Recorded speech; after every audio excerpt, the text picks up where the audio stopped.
매주 수요일 이 시간은 ETF 투자 전략 세워드립니다. 오늘 이 시간은 신한자산운용 ETF 상품팀의 박수민 팀장 모셨습니다. 어서 오세요. 네, 안녕하세요. 네, 일단 ETF 시장 분위기 어떻습니까? 네, 최근 일주 성과 상위 한번 보시면은요, 글로벌 반도체 ETF들의 성과가 굉장히 좋습니다. 미국 반도체 ETF, 일본 반도체 ETF가 지난 한 주간 7% 이상 상승을 한 모습이고요. 그리고 최근에 테슬라가 조금 반등을 하면서 테슬라에 많은 비중으로 투자하고 있는 테슬라 밸류체인 액티브 ETF도 6.6% 지난 한 주간 상승을 했습니다.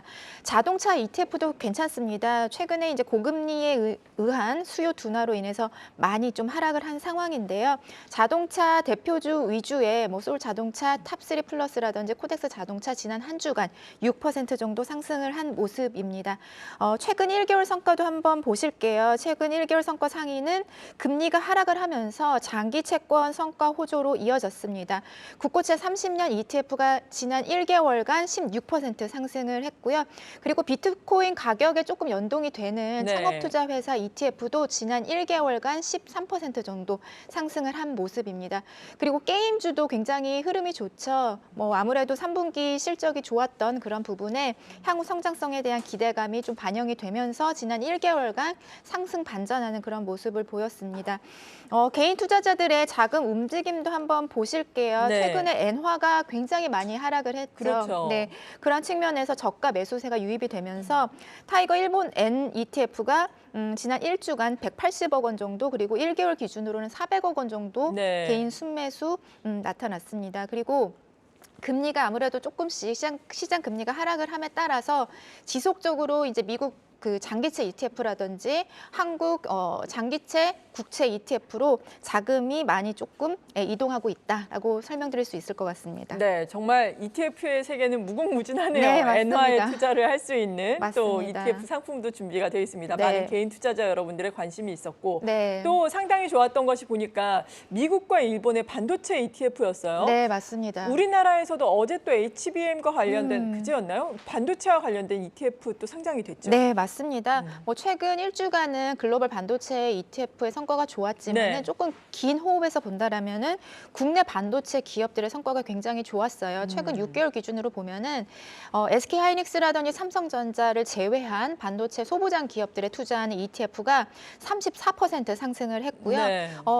이는 미국 반도체 투자는 코덱스 미국 반도체가 같은 기간에 24% 상승한 것 대비해서 굉장히 많은 상승이다라고 말씀드릴 수 있을 것 같고, 아무래도 인공지능 시대에서 연초에는 AI 반도체에 대해서 관심이 많았지만 엔비디아를 포함한 HBM이라는 메모리 반도체의 어떤 필요성이 증대가 되면서 국내 반도체 기업들이 굉장히 많은 수혜를 볼 것이다. 그런 기대감이 가격 상승으로 이어졌다라고 말씀을 드릴 수 있을 것 같고요. 말씀하신 대로 바로 어제죠. AI 반도체 핵심 공정, AI 반도체 핵심 장비라는 ETF가 상장이 됐습니다.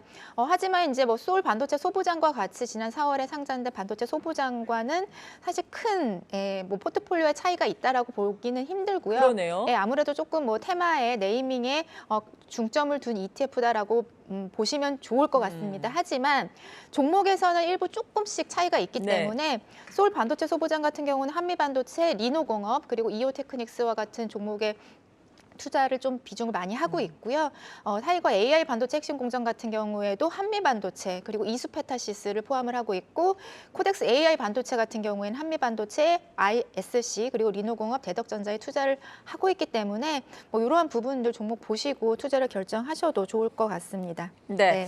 AI 인공지능 발전으로 반도체 수혜를 볼 수 있죠. 우리 시간으로 오늘 새벽에도 엔비디아가 아주 어닝 서프라이즈를 기록하기도 했었는데 이 부분과 관련해서 오늘 추가 내용들을 좀 준비를 하셨다고요? 네, 맞습니다. AI 반도체에 대해서 성장성을 의심할 여지가 없는 것 같아요. 엔비디아도 굉장히 좋은 실적을 나타냈지만 중국에 대해서 조금 수출 규제가 있으면서 4분기에는 안 좋을 수 있다는 부분이 지금 장외에서는 주가를 좀 끌어내리는 그런 모습인 것 같습니다. 우리가 지금은 인공지능이라는 중장기적인 스토리에 중점을 하고 있지만 반도체 업황, 그러니까 그 전통적인 반도체 업황이 턴어라운드 했을 때 수혜를 볼 수 있는 좀 레거시 반도체 대해서도 관심을 기울여야 되지 않나 그런 생각을 하고 네. 있고요. 그동안 주가 측면에서 소외되었던 전공정 관련된 반도체 소부장에도 좀 관심을 기울여야 되지 않나 그런 생각을 하고 있습니다. 네. 여기에다가 한국 반도체의 또 다른 기회로 지금 주목받고 있는 온디바이스 AI.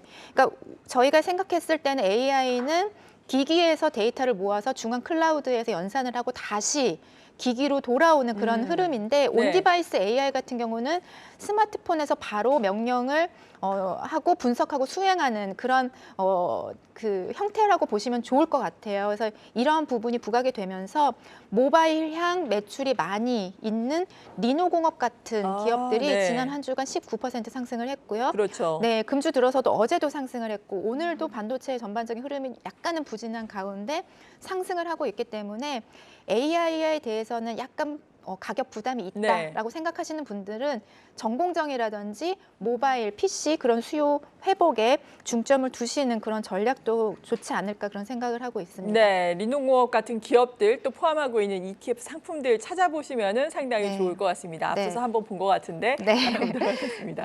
그리고 아무래도 채권 가격 이야기 많이 나오니까 채권형 ETF에 대한 관심도 상당히 높은 상황이죠, 여전히. 맞습니다. 아무래도 기준금리가 더 이상 이제 인상되지 않을 거라는 컨센서스가 형성이 됐고 있기 때문에 시장 금리가 하락을 하고 있죠.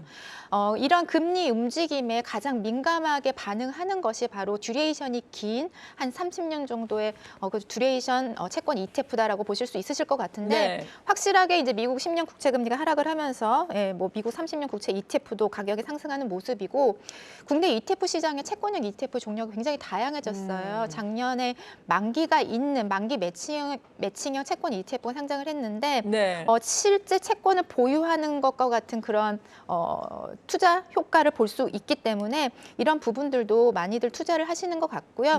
그리고 아무래도 금리 방향성에 대해서 베팅을 하시는 분들은 채권 정방향 그리고 국내 장기물에 그러니까 국내라든지 해외 장기물에 투자하시는 것이 좀 유용하다라고 말씀드릴 수 있을 것 같고 그리고 현재 굉장히 이제 초단기채 그 채권들도 이자율이 굉장히 높은 상황이에요. 국내 이제 단기채 대표 금리라고 볼 수 있는 CD 금리가 현재 한 3.8%이기 때문에 굉장히 듀레이션이 짧은 금리의 움직임에 덜 민감하면서도 이자 수익을 낼 수 있는 그런 ETF들이 많이 상장이 되어 있기 때문에 이런 부분들도 좀 참고하시면 좋지 않을까 생각하고 있습니다. 채권형 ETF의 종류가 상당히 많네요. 이거 맞습니다. 보시면서 한번 골라보셔도 괜찮을 것 같습니다. 신한자산운용 ETF 상품팀의 박수민 팀장이었습니다. 고맙습니다. 감사합니다.